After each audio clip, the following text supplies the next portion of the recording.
Our next guest, we've been waiting all day for all of these lovely guests. Heather is going to join us tonight as our last speaker. And Heather will come to us. She's a U.S. trained CNM, certified nurse midwife, currently living in Ecuador. Hi, welcome. Will you give us your introduction? Sure. I just want to say thank you so much for inviting me to participate in this wonderful forum for all of these different midwives. And I just want to say I admire everyone's journey and path that they've been on and sharing all of this information with us today because, you know, we have so much more in common than people would think, right? But it's just absolutely wonderful. I wish I could have heard everyone speak, but unfortunately I don't have enough internet to to keep me going for 8 hours. So we recorded it, so you will share the links. Yep. So I'm really grateful that I could be here today and I was invited. So thank you so much. So my name is Heather Mena, and I am a RN and a CNM. So I'm a certified nurse midwife from the United States. And I am currently living in Ecuador. My husband is Ecuadorian, and I have lived on and off in Ecuador since 2003. We have 3 kids together, and let's see here. We try to figure out. So I've been a nurse since for a little over 12 years, and worked mostly in pediatric ICU, so high acuity settings. And with the birth of my first child, which was in the United States, I had a really traumatic birth experience, and it was very negative. And I was a victim of obstetric violence, and it just didn't sit well with me. I had this, you know, all these desires and hopes to have this, you know, natural birth, and it didn't end up that way. And so with the birth of my second child, I was on a search to find something different.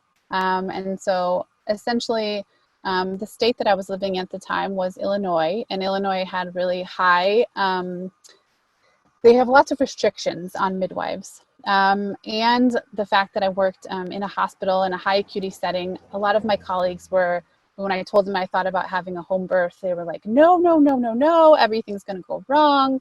And so, you know, I ended up finding a midwife that was an hour and a half away from me, but I was determined with all the research that I did that I really wanted to have this birth with a midwife. And so I ended up having the birth, and it was a beautiful experience.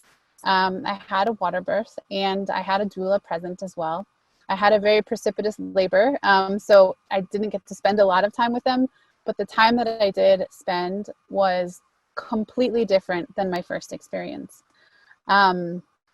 And so from that period on, every time I went in for a prenatal care visit or to talk with my midwife, I was like, this is what I want to do. I want to do this for other women. I want to be the person that empowers them. I want to be the educator. I want to give them choices and options. And so ever since that time, I decided that this was my path and this was the journey that I was going to take. It took me kind of a long time to get to where I wanted to be. But I graduated as a certified nurse midwife in 2018.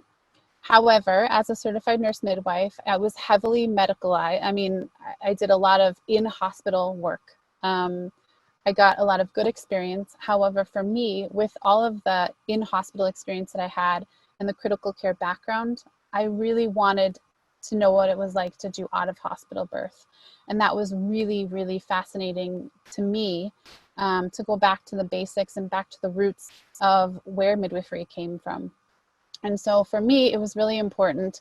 My husband wanted to move back to Ecuador, and so I was trying to find a way that I could combine midwifery and move back to Ecuador. And so I actually applied for a grant to study and to research traditional midwives in Ecuador.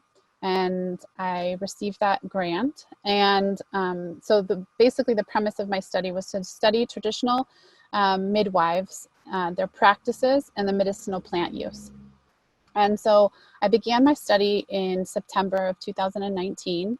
And essentially the study was to look at 3 different regions of Ecuador. There's the coastal region, the highlands region, and the like Amazon region. Traditional midwifery is really has been preserved more so in the areas where there is highly more indigenous people or a higher indigenous population. The indigenous population of Ecuador is about 25 to 35% here.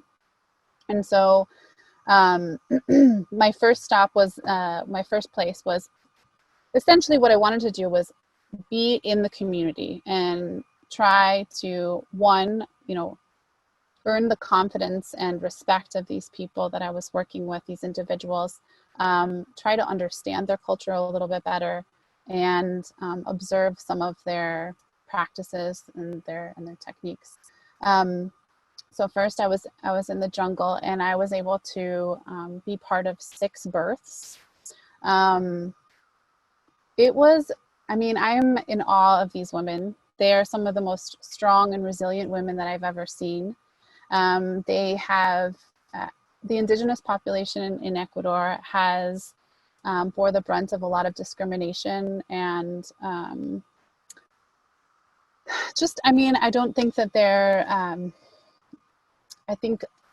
hearing this from them, they just have faced a lot of issues and problems. So going back to the background of Ecuador in general,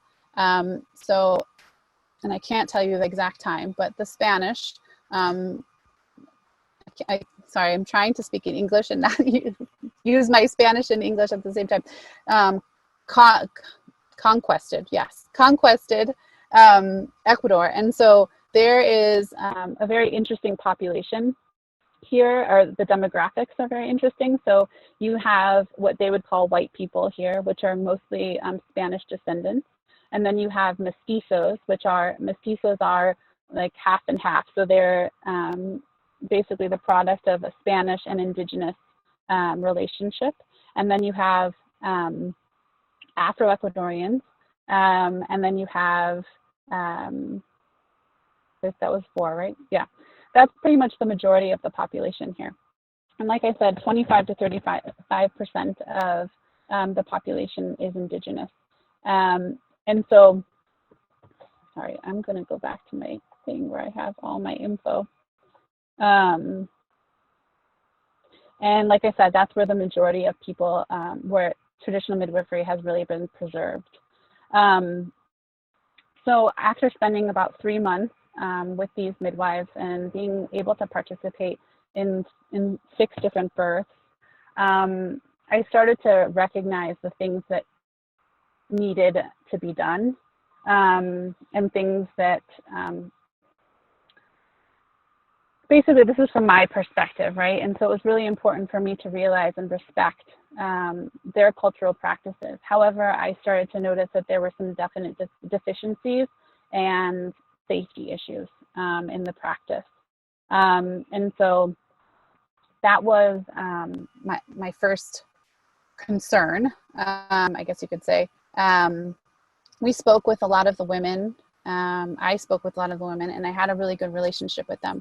I want to be able to make sustainable change. However, that sustainable change can't come from me. It has to come from the actual community wanting to have that change, right? And so I feel like because of this discrimination that they've had in the past, they've had a lot of people, NGOs, the government, all of these people are coming in and telling them how they need to change, how they need to, this is wrong, this is, and that was the last thing that I wanted to do. Because I feel like these women are extremely wise. They have been holding a space for birth for so many generations. And so it was really important that they were interested in making these changes. However, at the same time, that they were knowledgeable and that they knew that, if they continued to practice the way that they were practicing, that something could go wrong. And so, sorry, I'm in my office. This is my car, because my kids we live in a camper, and so there's not a lot of space for us to get any privacy. So I apologize that there's no white background in the back, but this is as good as we're going to get today. So if you see any kids pop in the back, I'm sorry. So sorry, this is very preliminary, all of my research. Basically, this is the first time that I'm kind of putting everything together because I've only been able to get through 2/3 of my research. I've done the jungle and the coast, and I was just about to go to the Highlands region, which is actually the most recognized area where the most traditional midwifery is present. So I was really excited about that, but I don't know if it's going to happen, especially now with the pandemic. But we're just taking it day by day. So essentially, what I found was that these women are really invested. They're invested in helping their communities. They want to help the families, women, but there's a huge trust issue, and so people coming in from the outside, me coming in and telling them, okay, like this is how you need to do it, that's not what I wanted to do, nor is that going to make sustainable change. And so, to be honest, I haven't found the perfect way to make these things happen. So here in Ecuador, there's 3 ways that people can get healthcare. There's the public healthcare system, which provides free healthcare to everyone. There is the Social Security system, which is most people that have a job that, for the government or through a big corporation, they would be paid. Their job pays for them to receive services. It's called the Social Security system. And then there's private insurance. And so the private insurance is about 3% of the population. It's for the wealthy.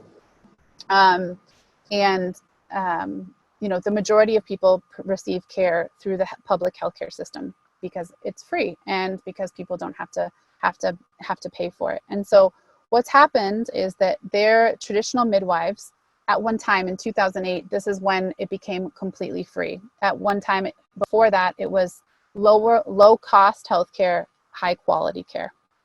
And so midwives, what happened was that when that turned into a free service through the public healthcare system, the traditional midwives saw a huge decline in the amount of women that came to see them.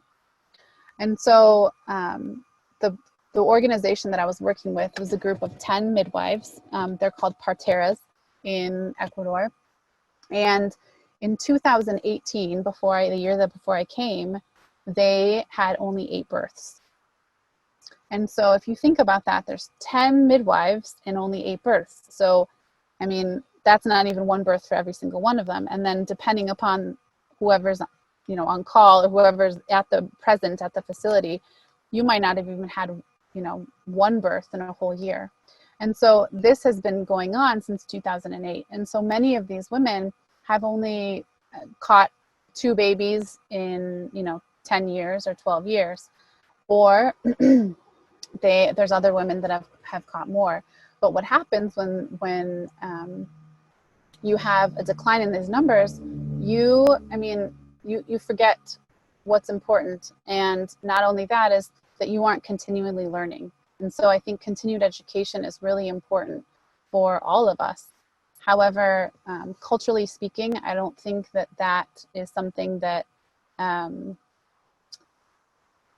that's not a priority for them. And so I think these women have 1 foot in the Occidental world and 1 foot in, the ancestral world.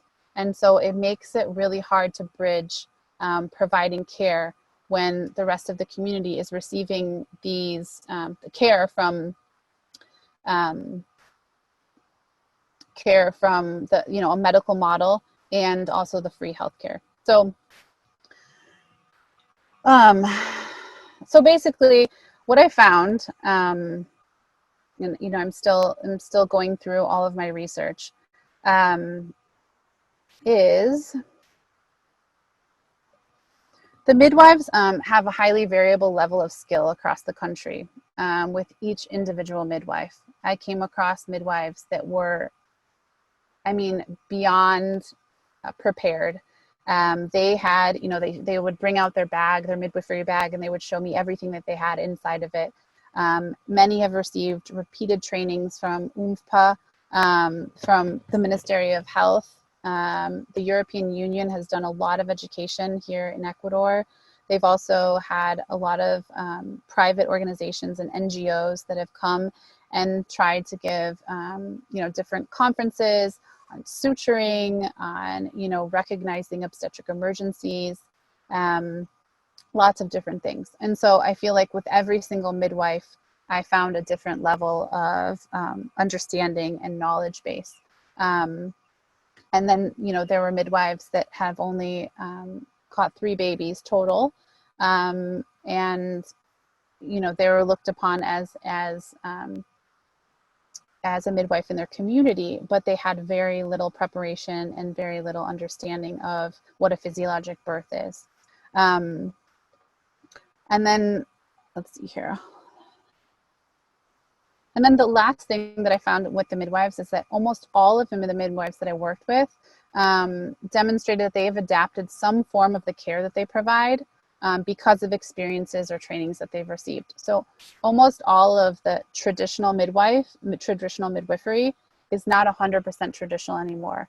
I think there's things that have, that they've changed over time because people have exposed them to different techniques. And a lot of the things, some of these techniques might have been good 15, 20 years ago, but now are no longer utilized.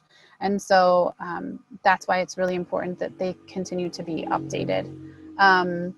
Most women here, if they are seen by a traditional midwife, they're also being seen by a public health, someone in the public healthcare system, because those visits are free. They can get their ultrasound done with them. They can get all of their labs done with them.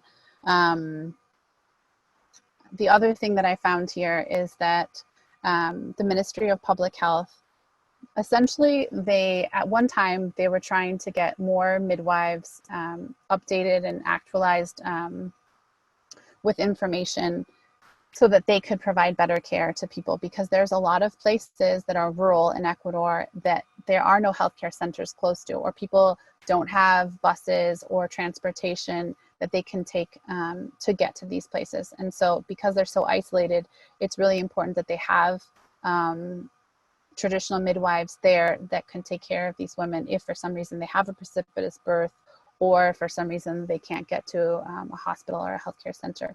So at one time, the Ministry of Public Health was actively working to try to train midwives and get them into a position where they could provide adequate services, and care to women and families.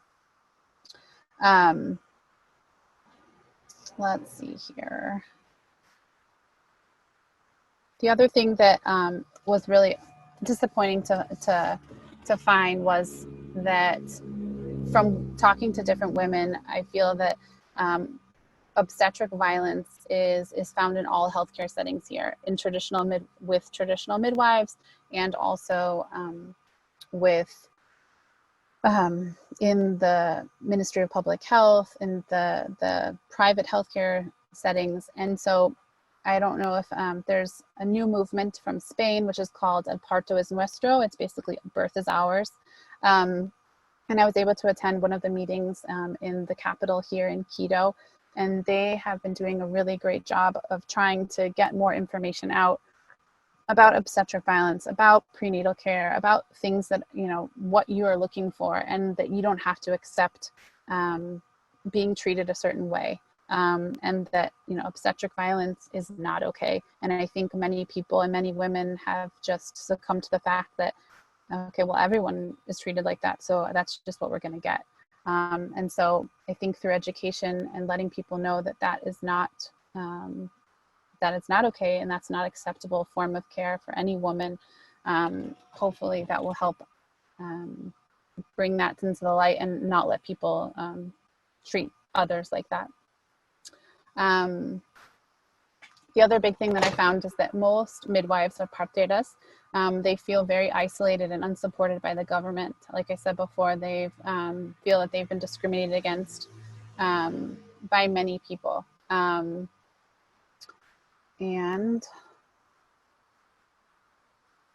there is not essentially a formalized midwifery education in Ecuador. And so there's the traditional midwives, and then I've I've met some women that are nurses that have become midwives or parteras through different trainings, and then also working as like an apprentice with a traditional midwife. But there is no formalized midwifery education in Ecuador. The closest thing to a midwife in Ecuador is an obstetriz or an obstetra, which is like an obstetrician. That's a 5-year university program, but it's a highly medical model of care.